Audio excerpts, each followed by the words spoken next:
ከብት ስንገዛ ብር ያላዋጡ አሞሮች፣ ጭልፊቶች ከብቱ ሲታረድ ግን ያንዣብባሉ። በጉልበት ከየትኛውም ቅርጫ መደብ ላይ አንዲት ኪሎ ስጋ መውሰድ እንደማይችል በመጨረሻም በዛሬው ዕለት በርካታ የውጭ ዲፕሎማቶች፣ በርካታ የጦር ጀነራሎች፣ በርካታ የሃይማኖት አባት መሪዎች፣ በርካታ አባገዳዎችና ደስንቂዎች በተገኙበት ጠቅላይ ሚኒስትሩ በምክክር ሂደቱ ላይ ያስተላለፉት መልእክት የብዙዎችን ትኩረት ስቧል። በዙሪያም አፈትልኮ የወጣው መረጃ በዝርዝር እንመለከተዋለን። አያ እሺ አይነት ሰው ነው ያለው። ባካችሁ ወታደር ልትሆን ትችላለህ፣ ነገር ግን ለዚህ ልብስ ክብር ልትሰጠው ይገባል። አካባቢ የተከበረውን አለባበስ ከሀገር ከተልኮ ውጪ ለብሰው የሚገኙ ምን ተልኮ አለኝ ነው ወታደር ይለያያሉ። ከየት የመጣ ጋጥ ወጥ ነው ግን ጎበዝ፣ የምሬ ነው የምላችሁ ይሶይ። በመጨረሻም በቀድሞ ስሙ አበባየው በአሁኑ ደግሞ አስቀይሮ ጅግሳ ደሜ ብሎ ራሱን ያስጠራው ይህ ሰው እግረኛው ሚዲያ ላይ ቀርቦ በኢትዮጵያ መከላከያ ሰራዊት መለዮ የተወነው አሳፋሪ ድራማ የሱን ስብና ፍንትው አድርጎ ያሳየ ቢሆንም መከላከያ ሰራዊቱ የእኛ ነው ክለንም ለግ መቅረብ አለበት ሲሉ ድምጻቸውን ማሰማት ጀምሯል። ጅግሳ ደሜ ማን ነው? የተሰጠው ተልጎስ ምንድነው? በዝርዝር እንመለከተዋለን። መዝገቡ ካሳ በተጠረጠሩበት ወንጀል ጉዳይ ጋር በተያያዘ የዋስትና መብታቸው ላይ ትዕዛዝ ለመስጠት ለነገ ተቀጠረ። ጠበቃና የህግ አማካሪ አያሌው ቢታነኝ በዛሬው ዕለት በተደረገው ችሎት አባታችን ቀሲስ ዶክተር መዝገቡ ካሳ ዓለምን ያስለቀሰ የበርካቶችንም ልብ የነካ ንግግርን አደረጉ። በዚህም ጀግናው ባለማተቡ ጠበቃ ከጅምሩ እስካሁን ጉዳያቸውን በቅርብ እየተከታተለ ሲሆን አባታችን ላይ ምንም አይነት የሚያስጠይቅ ነገር አለመኖሩ ጊዜው በቀጠሮ ብቻ እያለቀ ስለመሆኑ የተናገረ ሲሆን አባታችን የዋስትና መብት ተጠብቆላቸው የነበረ ሲሆን በችሎቱ ላይ የተናገሩት ነገር በዝርዝር እንመለከተዋለን። ሰላም በመላው ዓለም ላይ የምትገኙ ውድ ቤተሰቦች እንዴት ናችሁልኝ? እኔ ደህና ነኝ። ቸሩ መድኃኒዓለም የተመሰገነውን በዛሬው ቆይታችን እጅግ በጣም ቁም ነገር አዘል ቪዲዮዎች ይዤላችሁ መጥቻለሁ። ከእናንተ የሚጠበቀው እንደተለመደው ቪዲዮውን ላይክ እና ሼር ማድረጋችሁን አትርሱ። ዳይ ወደለት ቪዲዮ ስማ እኔ አያ እሺ ብላችሁ እሺ ወታደር ተላሳይ እንዲህ አይነት ወታደር የለም። የምትናገረውን ነገር ሁላ በስነ ስርዓት ነበር የምትናገረው። ልብሱን የለበሰ ሁላ ወታደር አይባልም። ዛሬ ይዤላችሁ የቀረብኩት ጉዳይ የሁላችንንም ብሔራዊ ስሜት የሚነካና የማንነት መሰረታችንም የሚፈታተን እጅግ በጣም አሳዛኝና አሳፋሪ ክስተት ነው። በቀድሞ ስሙ አበባየው አሁን ደግሞ ስሙን ቀይሮ ጅግሳ ደሜ በማለት ራሱን የሚጠራው ግለሰብ በእግረኛው ሚዲያ ላይ ቀርቦ ያሳየው ስርዓት አልባነት ብዙዎችን አስቆጥቷል። ከምግብ ፖለቲካ እስከ ሃይማኖት ቁማር እንዲሁም የሀገር መከላከያ ሰራዊትን ክብር እስከ መንካት የደረሰው የዚህን ግለሰብ ድርጊትና ሊኖር ስለሚገባው ተጠያቂነት በስፋት እንመለከታለን። ጅግሳ ደሜ የተባለው ግለሰብ ሚዲያ ላይ ቀርቦ ከተናገራቸው እጅግ በጣም አደገኛና አሳፋሪ ንግግሮች አንዱ የኢትዮጵያን መገለጫና የጋራ ማዕድ የሆነውን እንጀራ የአማራ ምግብ ነው እኔ አልበላም በማለት ማዋረዱ ነው። ምግብ ብሔር የለውም። እንጀራ ከሰሜን እስከ ደቡብ ከምስራቅ እስከ ምዕራብ ሁሉም ኢትዮጵያ የሚጋራው ብሔራዊ ሀብታችን ነው። የንግግሩ ህዝብን በምግብ ሳይቀር ለመከፋፈል ያለውን የጥላቻ አስተሳሰብ ያሳያል። በተጨማሪም የኦርቶዶክስ እምነትን በማንቋሸሽ እኔ በቀጥተኛው መንገድ ነው የሚንቀሳቀሰው ማለት ራሱን ከሐሰተኛ ነቢያት የጥፋት አጀንዳ ጋር ማሰለፉን በግልጽ ማሳይቷል። ይህ አይነቱ የሃይማኖት ቁማር ህዝብን ከህዝብ ለማጋጨት ሆን ተብሎ የተቀነባበረ የርካይ ዝና ፍላጎት ስልት መሆኑን መረዳት አያዳግተንም። ከምንም በላይ የሀገር ደህንነትና የሰራዊቱን አባላት በእጅጉ ያስቆጣው የጅግሳ ደሜ ድርጊት የሀገር መከላከያ ሰራዊቱን መለዮ ለብሶ አደባባይ ላይ ያሳየው ስርዓት አልባነት ነው። የመከላከያ ዩኒፎርም ተራ ልብስ አይደለም።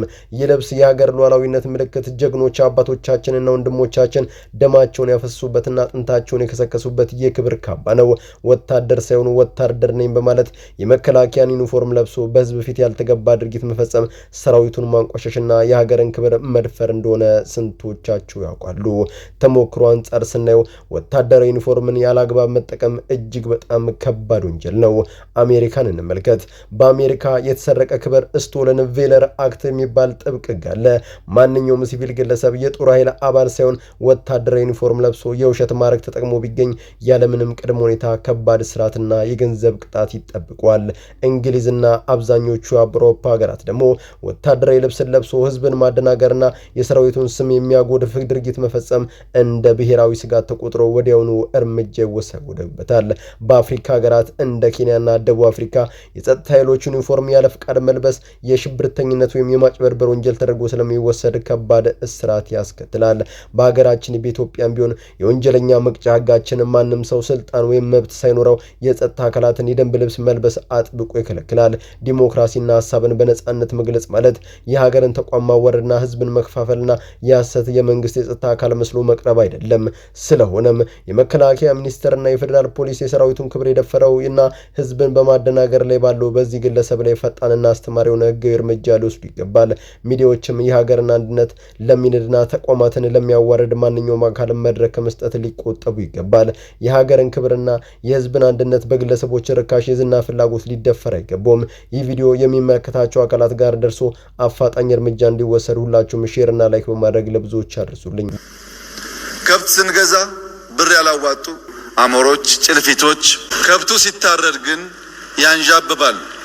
ቀይ ባህር ያልተመረጠ መንግስት ዛሬ የኢትዮጵያን ፖለቲካዊ ትኩሳትና የህዝቡን እውነተኛ የልብ ትርታ የምንፈትሽበትና ልዩ ጥልቅ ትንታኔ ይዤላችሁ ቀርቤያለሁ። በአዲሱ የኮንቬንሽን ማዕከል በተካሄደው ሀገራዊ ምክክር ኮሚሽን መድረክ ላይ የውጭ ዲፕሎማቶች፣ አምባሳደሮች፣ የሃይማኖት አባቶች፣ አባገዳዎች፣ አደሲንቄዎችና ከፍተኛ የጦር ጀነራሎች በተገኙበት ጠቅላይ ሚኒስትር አብይ አህመድ እጅግ በጣም ጠንከር ያሉ ሀሳቦችን አንጸባርቋል። ስለ አሰብ ወደብ፣ ስለ ህወሓት፣ ስለ እርቅና ስለታጠቁ ኃይሎች የሰጡት ማስጠንቀቂያ የብዙዎችን ትኩረት ስቧል። ነገር ግን ከነዚህ አንጸባራቂ ንግግሮች ጀርባ መሬት ላይ ያለው ሀቅስ ምን ይመስላል? የኑሮ ውድነቱ፣ የጸጥታው ስጋትና በአርስ የፈሰሰው የንጹሃን ደም ከዚህ ንግግር ጋር እንዴት ይንቃኛል? በዝርዝር እንመለከተዋለን። ጠቅላይ ሚኒስትሩ በንግግራቸው ከፍተኛ ስሜትና ቁጭት ካንጸባረቁባቸው ጉዳዮች አንዱ የአሰብ ወደብ ጉዳይ ነው። ኢትዮጵያ ይህንን አንጡራ ሀብቷን ያጣችው ያልተመረጠ መንግስት በሰራው የፖለቲካ ሸፍጥ መሆኑን በማንሳት የባህር በር ጥያቄ የታሪክ ስህተትን በማድረም ጉዳይ መሆኑንም አስምሮበታል። ከዚህም አልፎ ኢትዮጵያን ይህንን መብቷን በቅርቡ በዲፕሎማሲያዊ መንገድ ትጠቀማለች ሲሉ ትልቅ ሀገራዊ ተስፋንም ሰጥቷል። የሉዓላዊነት ቀይ መስመር በለቱ እጅግ በጣም አነጋጋሪ ነው። የጠቅላዩ ንግግር ለኢትዮጵያ ጠላቶች በዘይቤ የተላለፈው ማስጠንቀቂያ ነው። በኢትዮጵያ ሰማይ ላይ ለሚያንዣብቡ አሞሮችና ጭልፊቶች መልእክት አለኝ። ከብቱን መርጠን የምንገዛው እኛው ነን፣ የቀጫው ባለቤትም የምንወስነው እኛው ነን። ከፍቃዳችን ውጭ ግን ለሺህ ዓመታት የኖረች ኢትዮጵያን አሁን ባለው ፕሮፓጋንዳ ትዘናጋለች፣ ጥቅሟን ማሳልፋ ትሰጣለች ብሎ ማሰብ ከንቱ ምኞት ነው ሲሉም ተናግሯል። ይህ ንግግር ግልጽ መልእክት አለው። አሞሮችና ጭልፊቶች የተባሉት የኢትዮጵያን የውስጥ መዳከም ጠብቀው ሀብቷን ለመቀራመት የሚፈልጉ ታሪካዊ ጠላቶች ናቸው። የቅርጫው ባለቤት እኛው ነን ማለታቸው ደግሞ የኢትዮጵያ ጉዳይ የሚወሰነው በራሷ በኢትዮጵያን እንጂ በውጭ ጣልቃ ገብነት አለመሆኑንም ያረጋግጣል። ስለ ሀገራዊ እርቅና ህወሓትን ጨምሮ በየጫካው ስላሉ ታጠቁ አካላት ሲያነሱ የመንግስትን የስልጣን መደብ መጽናት አብራርተዋል። በአንድ ሀገር ላይ የኃይል ባለቤትነት የመንግስት ብቻ ነው። በመሆኑም የሀገራዊ ምክክር መድረክ ለታጠቁ ኃይሎች ሙሉ ችግራቸውን በጠረጴዛ ዙሪያ እንዲፈቱ የተሰጠ የመጨረሻ እድል መሆኑንም በጥብቅ አስጠንቅቋል። ንግግርና እውነታ ሲላተሙ መድረኩ የቱንም ያህል ያማረና ንግግሮቹ የቱንም ያህል የተዋቡ ቢሆንም ፀሐይ የሞቀው መሬት ላይ ያለው እውነት ግን ሊደበቅ አይችልም። ንግግር ዜጎችን አያጠግብም፣ ቃላትም ጥይትን አያስቆምም። የኑሮ ውድነቱ ዛሬ ላይ ዜጎች በከፍተኛ የኑሮ ውድነትና የኢኮኖሚ አዘግት ውስጥ እየተሰቃዩ ይገኛሉ። የዕለት ጉርስ ማግኘት እጅግ በጣም ከባድ ፈተና ሆኗል። በሀገራችን በነጻነት ወጥቶ መግባት፣ ሰርቶ ማደር አዳጋች ሆኗል።